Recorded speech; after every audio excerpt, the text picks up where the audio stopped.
Hello, fella of the Inner Guidance channel. I have a special release today to thank you all for your unwavering support. This week, we'll delve deep into the most important teachings of Neville Goddard, specifically the 5 lessons from his incredible masterclass in 1948. In this series, Neville Goddard teaches the principles of manifestation and the powers of the mind. One of his most important repeated concepts is the idea that our thoughts and beliefs shape our reality.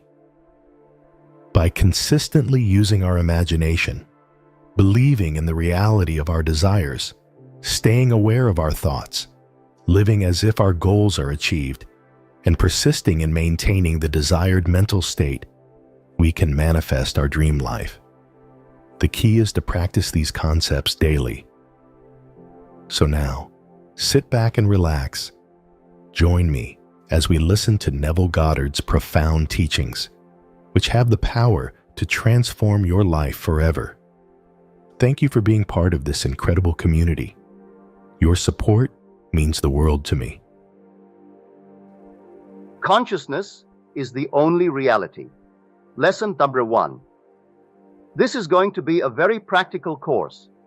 Therefore, I hope that everyone in this class has a very clear picture of what he desires, for I am convinced that you can realize your desires by the technique you will receive here this week in these 5 lessons, that you may receive the full benefit of these instructions. Let me state now that the Bible has no reference at all to any persons who ever existed or to any event that ever occurred upon earth. The ancient storytellers were not writing history, but an allegorical picture lesson of certain basic principles, which they clothed in the garb of history. And they adapted these stories to the limited capacity of a most uncritical and credulous people. Throughout the centuries, we have mistakenly taken personifications for persons, allegory for history, the vehicle that conveyed the instruction for the instruction, and the gross first sense for the ultimate sense intended. The difference between the form of the Bible and its substance is as great as the difference between a grain of corn and the life germ within that grain. As our assimilative organs discriminate between food that can be built into our system and food that must be discarded, so do our awakened intuitive faculties discover beneath allegory and parable the psychological life germ of the Bible. And feeding on this, we too cast off the form which conveyed the message. The argument against the historicity of the Bible is too lengthy. Consequently, it is not suitable for inclusion in this practical psychological interpretation of its stories.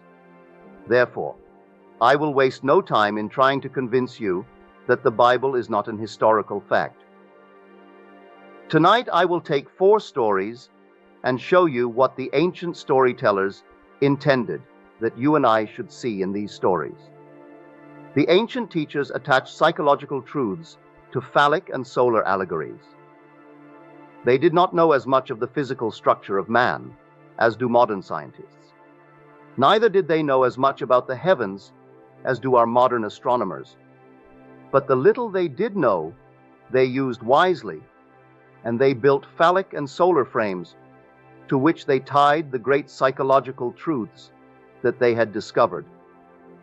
In the Old Testament, you will find much of the phallic worship. Because it is not helpful, I am not going to emphasize it. I shall only show you how to interpret it.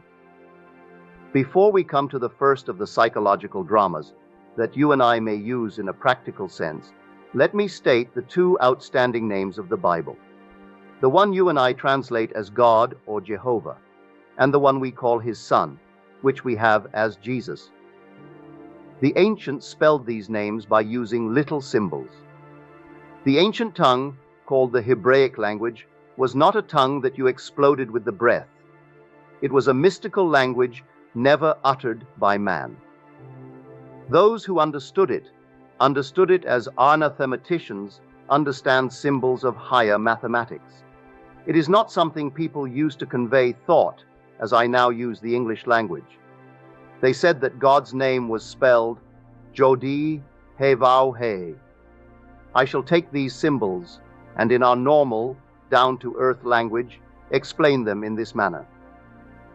The first letter, Jod in the name God, is a hand or a seed, not just a hand, but the hand of the director. If there is one organ of man that discriminates and sets him apart from the entire world of creation, it is his hand. What we call a hand in the anthropoid ape is not a hand. It is used only for the purpose of conveying food to the mouth, or to swing from branch to branch. Man's hand fashions, it molds. You cannot really express yourself without the hand. This is the builder's hand, the hand of the director. It directs and molds and builds within your world. The ancient storytellers called the first letter Jodi, the hand, or the absolute seed out of which the whole of creation will come. To the second letter, He, they gave the symbol of a window. A window is an eye. The window is to the house what the eye is to the body. The third letter, Vau, they called a nail. A nail is used for the purpose of binding things together. The conjunction and in the Hebraic tongue is simply the third letter, or Vau. If I want to say man and woman, I put the Vau in the middle.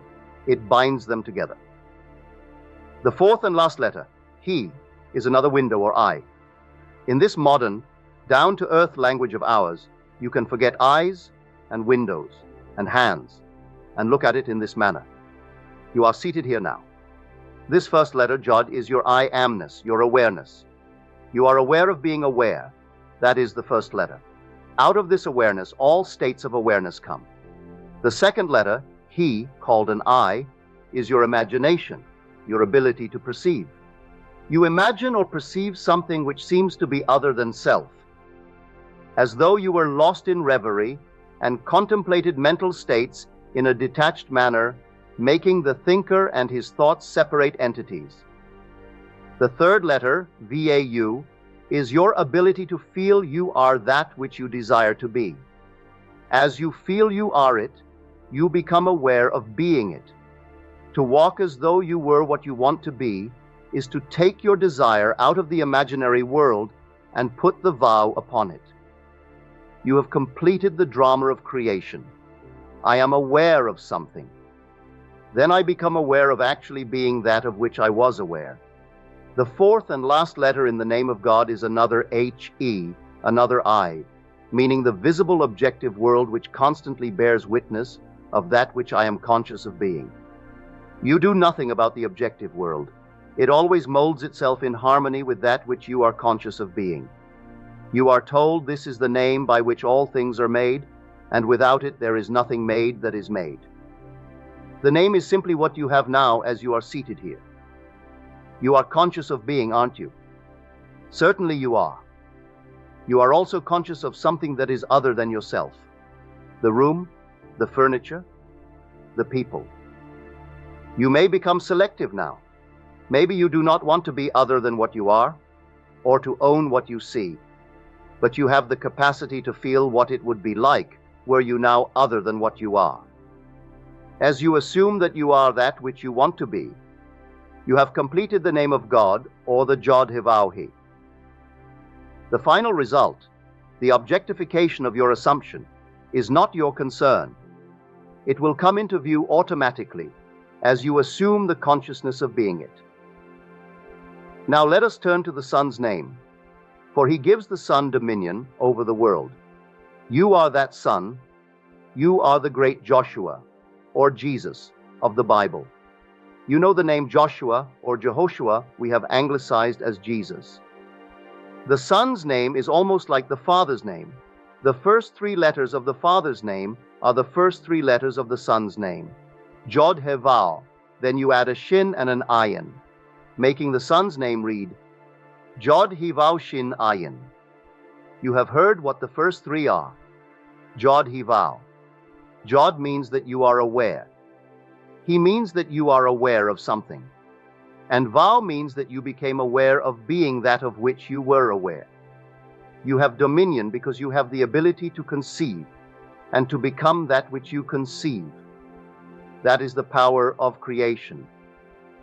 But why is a shin put in the name of the Son? Because of the infinite mercy of our Father. Mind you, the Father and the Son are one. But when the Father becomes conscious of being man, he puts within the condition called man that which he did not give unto himself. He puts a shin for this purpose. A shin is symbolized as a tooth. A tooth is that which consumes, that which devours. I must have within me the power to consume that which I now dislike. I, in my ignorance, brought to birth certain things I now dislike and would like to leave behind me. Were there not within me the flames that would consume it, I would be condemned forever to live in a world of all my mistakes. But there is a shin, or flame, within the name of the Son, which allows that Son to become detached from states he formerly expressed within the world. Man is incapable of seeing other than the contents of his own consciousness. If I now become detached in consciousness from this room by turning my attention away from it, then I am no longer conscious of it. There is something in me that devours it within me. It can only live within my objective world if I keep it alive within my consciousness. It is the shin, or a tooth in the Son's name, that gives him absolute dominion. Why could it not have been in the Father's name? For this simple reason: nothing can cease to be in the Father. Even the unlovely things cannot cease to be. If I once give it expression, forever and ever it remains locked within the dimensionally greater self, which is the Father. But I would not like to keep alive within my world all of my mistakes. So I, in my infinite mercy, gave to myself, when I became man, the power to become detached from these things that I, in my ignorance, brought to birth in my world. These are the two names which give you dominion. You have dominion if, as you walk the earth, you know that your consciousness is God, the one and only reality. You become aware of something you would like to express or possess. You have the ability to feel that you are and possess that which but a moment before was imaginary. The final result, the embodying of your assumption, is completely outside of the offices of a three-dimensional mind. It comes to birth in a way that no man knows. If these two names are clear in your mind's eye, you will see that they are your eternal names. As you sit here, you are this Jod He Vav He. You are the Jod He Vav Shin Ayin. The stories of the Bible concern themselves exclusively with the power of imagination. They are really dramatizations of the technique of prayer, for prayer is the secret of changing the future. The Bible reveals the key by which man enters a dimensionally larger world for the purpose of changing the conditions of the lesser world in which he lives. A prayer granted implies that something is done in consequence of the prayer, which otherwise would not have been done. Therefore, man is the spring of action, the directing mind, and the one who grants the prayer. The stories of the Bible contain a powerful challenge to the thinking capacity of man. The underlying truth, that they are psychological dramas and not historical facts, demands reiteration, inasmuch as it is the only justification for the stories. With a little imagination, we may easily trace the psychological sense in all the stories of the Bible. And God said, "Let us make man in our image and after our likeness, and let them have dominion over the fish of the sea, and over the fowl of the air, and over the cattle, and over all the earth, and over every creeping thing that creepeth upon the earth." So God created man in his own image. In the image of God created he him. Genesis 1:26-27. Here in the first chapter of the Bible, the ancient teachers laid the foundation that God and man are one, and that man has dominion over all the earth. If God and man are one, then God can never be so far off as even to be near, for nearness implies separation. The question arises, what is God? God is man's consciousness, his awareness, his I amness. The drama of life is a psychological one in which we bring circumstances to pass by our attitudes rather than by our acts. The cornerstone on which all things are based is man's concept of himself. He acts as he does and has the experiences that he does because his concept of himself is what it is, and for no other reason. Had he a different concept of himself, he would act differently and have different experiences. Man, by assuming the feeling of his wish fulfilled, alters his future in harmony with his assumption, for assumptions, though false, if sustained, will harden into fact. The undisciplined mind finds it difficult to assume a state which is denied by the senses. But the ancient teachers discovered that sleep, or a state akin to sleep, aided man in making his assumption. Therefore, they dramatized the first creative act of man as one in which man was in a profound sleep. This not only sets the pattern for all future creative acts, but shows us that man has but one substance that is truly his to use in creating his world, and that is himself. And the Lord God, man, caused a deep sleep to fall upon Adam, and he slept. And he took one of his ribs, and closed up the flesh instead thereof. And the rib, which the Lord God had taken from man, made he a woman. Genesis 2:21-22. Before God fashions this woman for man, he brings unto Adam the beasts of the field, and the fowls of the air, and has Adam name them. Whatsoever Adam called every living creature, that was the name thereof. If you will take a concordance or a Bible dictionary and look up the word thigh as used in this story, you will see that it has nothing to do with the thigh. It is defined as the soft parts that are creative in a man, that hang upon the thigh of a man. The ancient storytellers used this phallic frame to reveal a great psychological truth. An angel is a messenger of God. You are God, as you have just discovered, for your consciousness is God, and you have an idea, a message.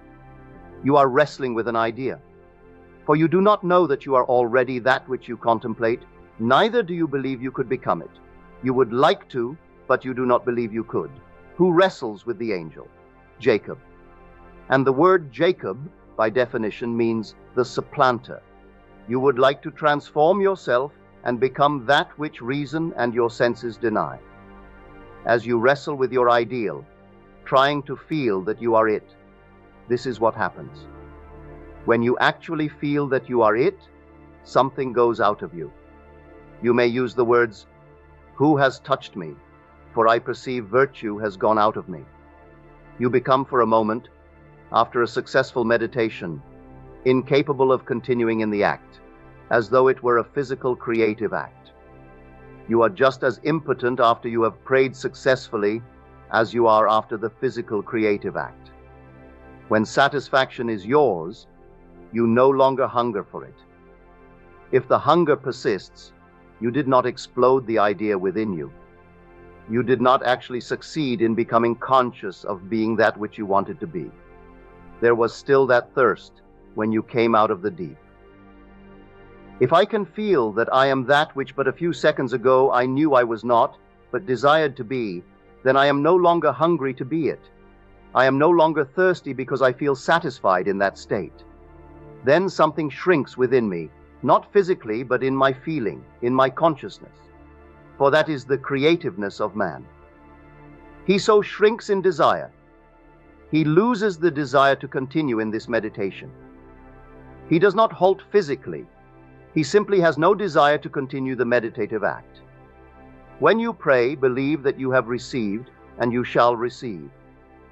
When the physical creative act is completed, the sinew which is upon the hollow of man's thigh shrinks, and man finds himself impotent or is halted. In like manner, when a man prays successfully, he believes that he is already that which he desired to be. Therefore, he cannot continue desiring to be that which he is already conscious of being.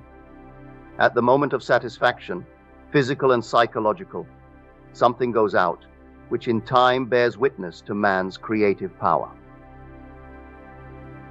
Our next story is in the 38th chapter of the book of Genesis. Here is a king whose name is Uda, the first three letters of whose name also begins Jod-Havau. Tamar is his daughter-in-law. The word Tamar means a palm tree, or the most beautiful, the most comely. She is gracious and beautiful to look on, and is called a palm tree. A tall, stately palm tree blossoms even in the desert. Wherever it is, there is an oasis. When you see the palm tree in the desert, there will be found what you seek most in that parched land. There is nothing more desirable to a man moving across a desert than the sight of a palm tree. In our case, to be practical, our objective is the palm tree. That is the stately, beautiful one that we seek. Whatever it is that you and I want, what we truly desire, is personified in the story as Tamar the Beautiful. We are told she dresses herself in the veils of a harlot and sits in the public place. Her father-in-law, King Judah, comes by, and he is so in love with this one who is veiled that he offers her a kid to be intimate with her. She said, "What will you give me as a pledge that you will give me a kid?" Looking around, he said, "What do you want me to give as a pledge?" She answered, "Give me your ring, give me your bracelets, and give me your staff."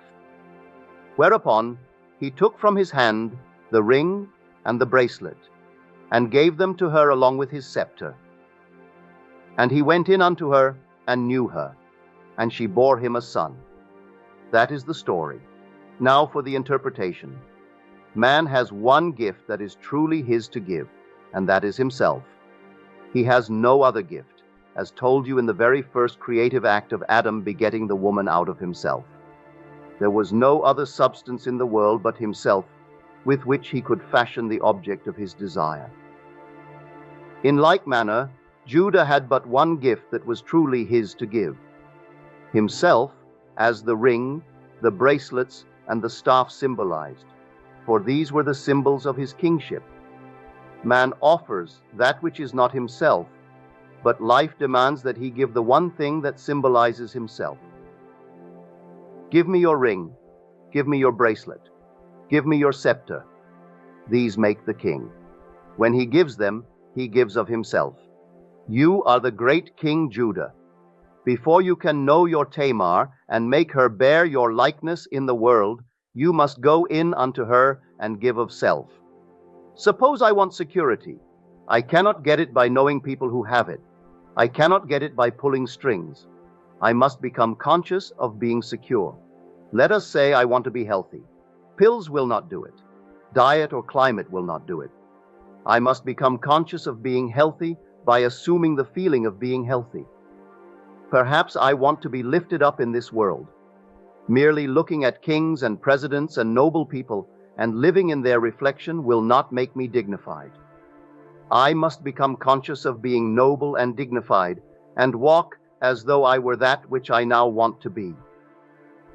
When I walk in that light, I give of myself to the image that haunted my mind, and in time she bears me a child, which means I objectify a world in harmony with that which I am conscious of being. You are King Judah, and you are also Tamar. When you become conscious of being that which you want to be, you are Tamar. Then you crystallize your desire within the world round about you. No matter what stories you read in the Bible, no matter how many characters these ancient storytellers introduced into the drama, there is one thing you and I must always bear in mind. They all take place within the mind of the individual man. All the characters live in the mind of the individual man. As you read the story, make it fit the pattern of self. Know that your consciousness is the only reality. Then know what you want to be. Then assume the feeling of being that which you want to be, and remain faithful to your assumption, living and acting on your conviction. Always make it fit that pattern. Our third interpretation is the story of Isaac and his two sons, Esau and Jacob. The picture is drawn of a blind man being deceived by his second son into giving him the blessing which belonged to his first son. The story stresses the point that the deception was accomplished through the sense of touch. And Isaac said unto Jacob, Come near, I pray thee, that I may feel thee, my son, whether thou be my very son Esau or not. And Jacob went near unto Isaac his father, and he felt him. And it came to pass, as soon as Isaac had made an end of blessing Jacob, and Jacob was yet scarce gone out from the presence of Isaac his father, that Esau his brother came in from his hunting. Gender 27:21-30. This story can be very helpful if you will reenact it now. Again, bear in mind that all the characters of the Bible are personifications of abstract ideas and must be fulfilled in the individual man. You are the blind father and both sons. Isaac is old and blind, and sensing the approach of death, calls his first son Esau a rough, hairy boy, and sends him into the woods that he may bring in some venison. The second son, Jacob, a smooth-skinned boy, overheard the request of his father. Desiring the birthright of his brother, Jacob, the smooth-skinned son, slaughtered one of his father's flock and skinned it. Then, dressed in the hairy skins of the kid he had slaughtered, he came through subtlety and betrayed his father into believing that he was Esau. The father said, "Come close, my son, that I may feel you. I cannot see, but come that I may feel." Note the stress that is placed upon feeling in this story. He came close, and the father said to him, "The voice is Jacob's voice, but the hands are the hands of Esau." And feeling this roughness, the reality of the son Esau, he pronounced the blessing and gave it to Jacob. You are told in the story that as Isaac pronounced the blessing, and Jacob had scarcely gone out from his presence, that his brother Esau came in from his hunting. This is an important verse. Do not become distressed in our practical approach to it, for as you sit here, you too are Isaac. This room in which you are seated is your present Esau. This is the rough or sensibly known world, known by reason of your bodily organs. All of your senses bear witness to the fact that you are here in this room. Everything tells you that you are here, but perhaps you do not want to be here. You can apply this toward any objective. The room in which you are seated at any time, the environment in which you are placed, this is your rough or sensibly known world or sun, which is personified in the story as Esau. What you would like in place of what you have or are is your smooth-skinned state, or Jacob, the supplanter. You do not send your visible world hunting, as so many people do, by denial. By saying it does not exist, you make it all the more real. Instead, you simply remove your attention from the region of sensation, which at this moment is the room round about you, and you concentrate your attention on that which you want to put in its place, that which you want to make real. In concentrating on your objective, the secret is to bring it here. You must make elsewhere here and then now. Imagine that your objective is so close that you can feel it. Suppose at this very moment, I want a piano here in this room. To see a piano in my mind's eye existing elsewhere does not do it, but to visualize it in this room as though it were here, and to put my mental hand upon the piano and to feel it solidly real, is to take that subjective state personified as my second son Jacob and bring it so close that I can feel it. Isaac is called a blind man. You are blind because you do not see your objective with your bodily organs. You cannot see it with your objective senses. You only perceive it with your mind, but you bring it so close that you can feel it as though it were solidly real now. When this is done, and you lose yourself in its reality and feel it to be real, open your eyes. When you open your eyes, what happens? The room that you had shut out but a moment ago returns from the hunt. You no sooner gave the blessing, felt the imaginary state to be real, than the objective world, which seemingly was unreal, returns. It does not speak to you with words as recorded of Esau, but the very room round about you tells you by its presence that you have been self-deceived. It tells you that when you lost yourself in contemplation, feeling that you were now what you wanted to be, feeling that you now possess what you desire to possess, that you were simply deceiving self. Look at this room. It denies that you are elsewhere. If you know the law, you now say, even though your brother came through subtlety and betrayed me and took your birthright, I gave him your blessing, and I cannot retract. In other words, you remain faithful to this subjective reality, and you do not take back from it the power of birth. You gave it the right of birth, and it is going to become objective within this world of yours. There is no room in this limited space of yours for two things to occupy the same space at the same time. By making the subjective real, it resurrects itself within your world. Take the idea that you want to embody and assume that you are already it. Lose yourself in feeling this assumption is solidly real. As you give it this sense of reality, you have given it the blessing which belongs to the objective world, and you do not have to aid its birth any more than you have to aid the birth of a child or a seed you plant in the ground. The seed you plant grows unaided by a man, for it contains within itself all the power and all the plans necessary for self-expression. You can this night reenact the drama of Isaac blessing his second son, and see what happens in the immediate future in your world. Your present environment vanishes. All the circumstances of life change and make way for the coming of that to which you have given your life. As you walk, knowing that you are what you wanted to be, you objectify it without the assistance of another. The fourth story for tonight is taken from the last of the books attributed to Moses. If you need proof that Moses did not write it, read the story carefully. It is found in the 34th chapter of the book of Deuteronomy. Ask any priest or rabbi, who is the author of this book, and they will tell you that Moses wrote it. In the 34th chapter of Deuteronomy, you will read of a man writing his own obituary.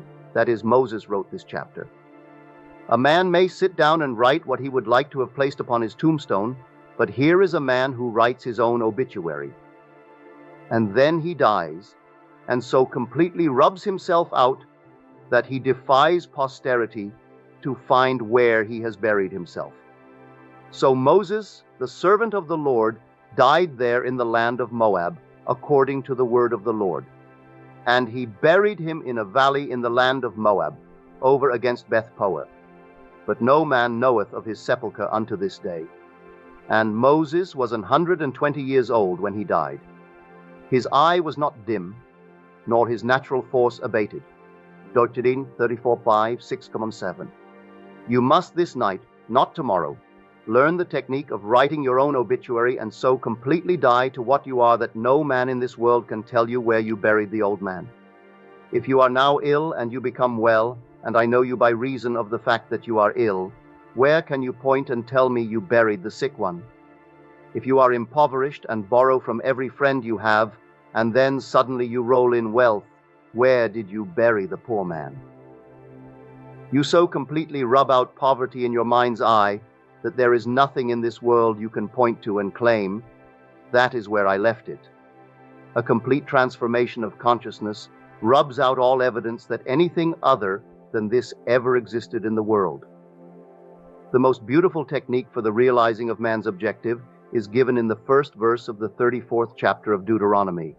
And Moses went up from the plains of Moab unto the mountain of Nebo, to the top of Pisgah, that is over against Jericho. And the Lord showed him all the land of Gilead unto Dan. You read that verse and say, so what? But take a concordance and look up the words. The first word, Moses, means to draw out, to rescue, to lift out, to fetch. In other words, Moses is the personification of the power in man that can draw out of man that which he seeks, for everything comes from within, not from without. You draw from within yourself that which you now want to express as something objective to yourself. You are Moses, coming out of the plains of Moab. The word Moab is a contraction of two Hebraic words, Mem and Ab, meaning mother-father. Your consciousness is the mother-father. There is no other cause in the world. Your I amness Your awareness is this Moab or mother-father. You are always drawing something out of it.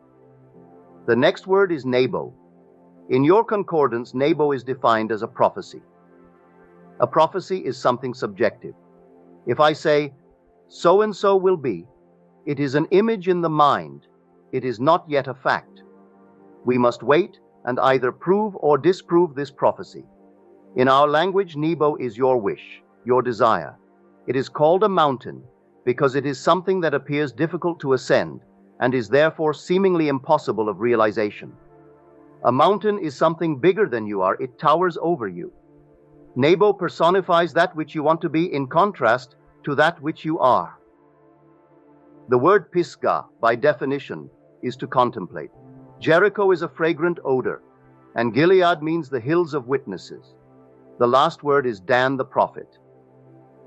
Now put them all together in a practical sense and see what the ancients tried to tell us. As I stand here, having discovered that my consciousness is God, and that I can, by simply feeling that I am what I want to be, transform myself into the likeness of that which I am assuming I am, I know now that I am all that it takes to scale this mountain. I define my objective. I do not call it Nebo. I call it my desire. Whatever I want, that is my Nebo. That is my great mountain that I am going to scale. I now begin to contemplate it, for I shall climb to the peak of Pisgah. I must contemplate my objective in such a manner that I get the reaction that satisfies. Bluff, I do not get the reaction that pleases, then Jericho is not seen, for Jericho is a fragrant odor. When I feel that I am what I want to be, I cannot suppress the joy that comes with that feeling. I must always contemplate my objective until I get the feeling of satisfaction personified as Jericho. Then I do nothing to make it visible in my world.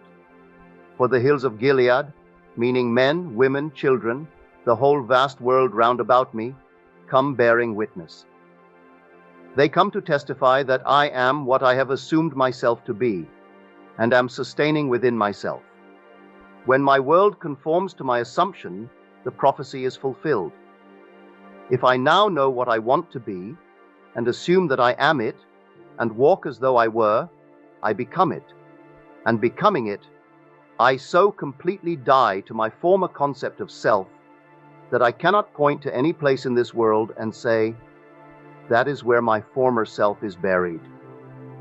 I so completely died that I defy posterity to ever find where I buried my old self. There must be someone in this room who will so completely transform himself in this world that his close, immediate circle of friends will not recognize him. For 10 years, I was a dancer, dancing in Broadway shows, in vaudeville, nightclubs, and in Europe. There was a time in my life when I thought I could not live without certain friends in my world. I would spread a table every night after the theater, and we would all dine well. I thought I could never live without them. Now I confess I could not live with them. We have nothing in common today. When we meet, we do not purposely walk on the opposite side of the street, but it is almost a cold meeting because we have nothing to discuss. I so died to that life that as I meet these people, they cannot even talk of the old times. But there are people living today who are still living in that state, getting poorer and poorer. They always like to talk about the old times. They never buried that man at all. He is very much alive within their world. Moses was 120 years, a full, wonderful age, as 120 indicates. 1 plus 2 plus 0 equals 3, the numerical symbol of expression. I am fully conscious of my expression. My eyes are undimmed, and the natural functions of my body are not abated. I am fully conscious of being what I do not want to be. But knowing this law by which a man transforms himself, I assume that I am what I want to be, and walk in the assumption that it is done. In becoming it, the old man dies, and all that was related to that former concept of self dies with it. You cannot take any part of the old man into the new man. You cannot put new wine in old bottles or new patches on old garments. You must be a new being completely. As you assume that you are what you want to be, You do not need the assistance of another to make it so. Neither do you need the assistance of anyone to bury the old man for you. Let the dead bury the dead. Do not even look back, for no man having put his hand to the plow and then looking back is fit for the kingdom of heaven. Do not ask yourself how this thing is going to be. It does not matter if your reason denies it. It does not matter if all the world round about you denies it.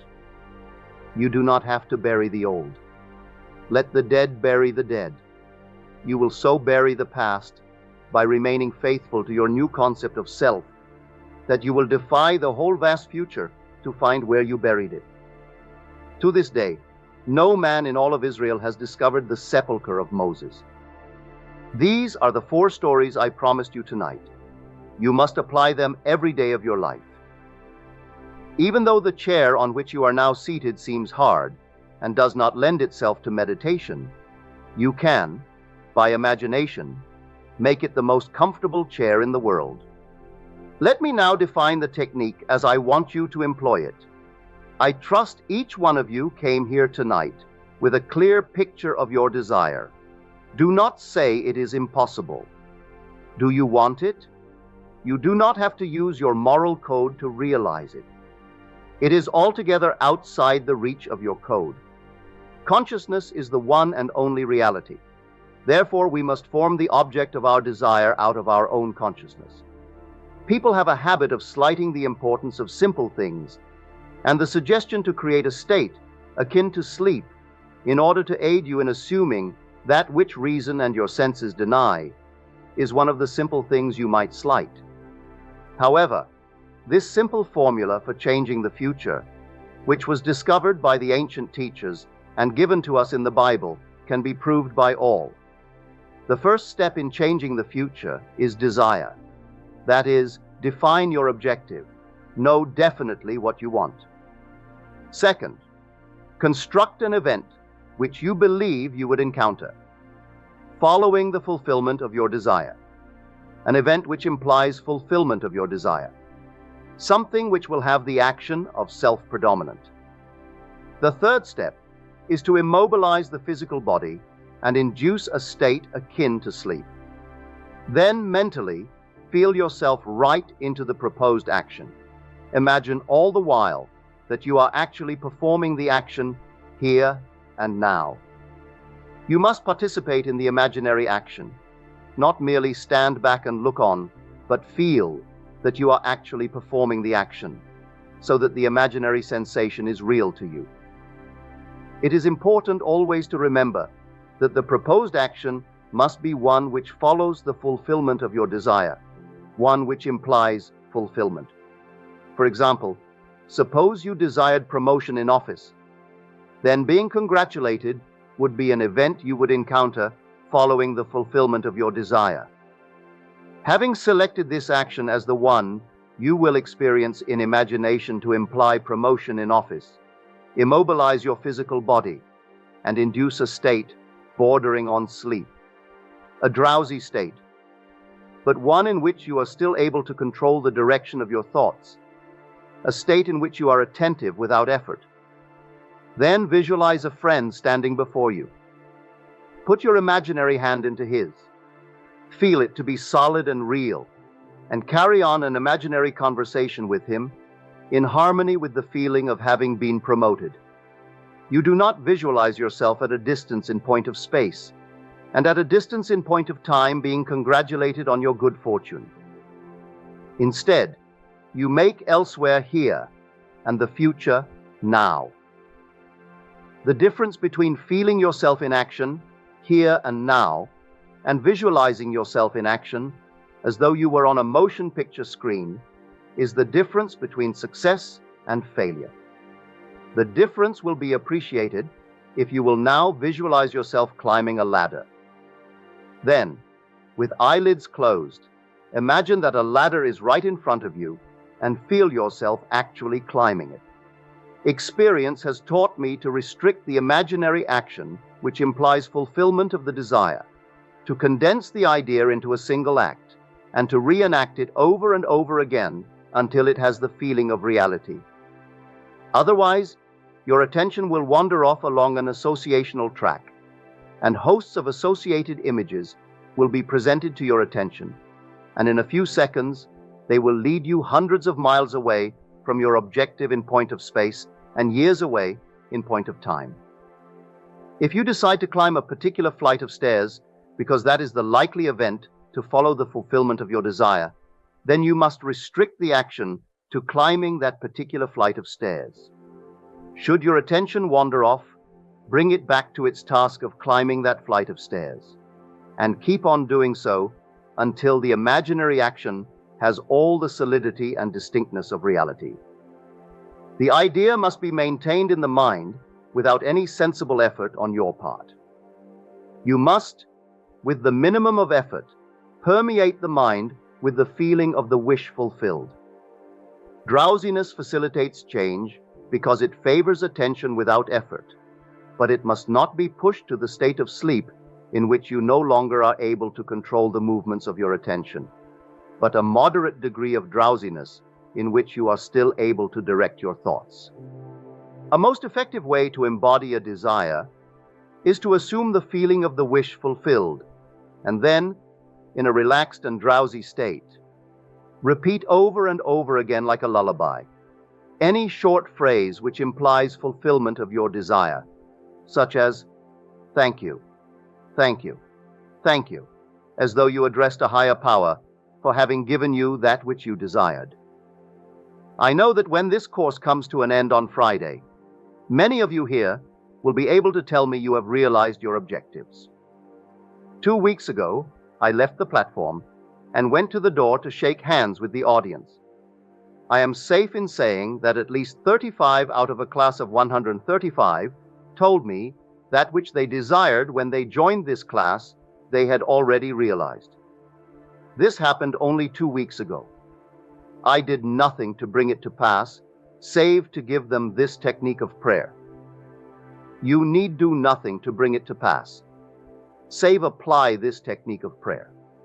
With your eyes closed and your physical body immobilized, induce a state akin to sleep and enter into the action as though you were an actor playing the part. Experience in imagination what you would experience in the flesh were you now in possession of your objective. Make elsewhere here and then now. And the greater you, using a larger focus, will use all means and call them good, which tend toward the production of that which you have assumed. You are relieved of all responsibility to make it so, because as you imagine and feel that it is so, your dimensionally larger self determines the means. Do not think for one moment that someone is going to be injured in order to make it so, or that someone is going to be disappointed. It is still not your concern. I must drive this home.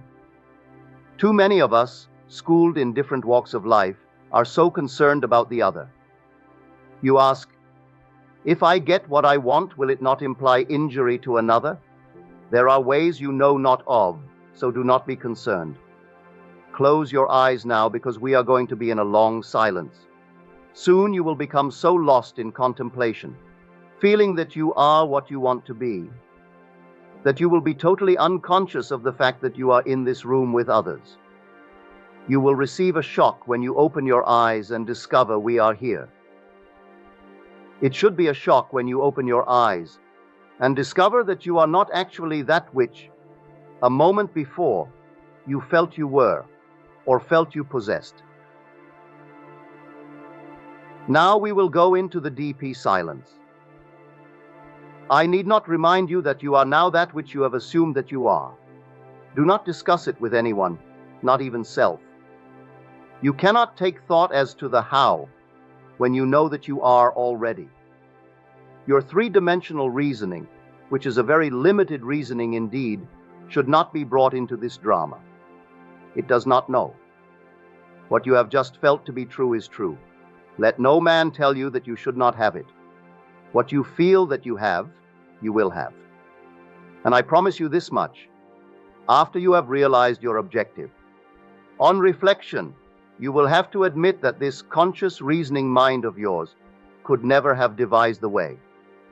You are that and have that which this very moment you appropriated. Do not discuss it. Do not look to someone for encouragement, because the thing might not come. It has come. Go about your Father's business doing everything normally, and let these things happen in your world.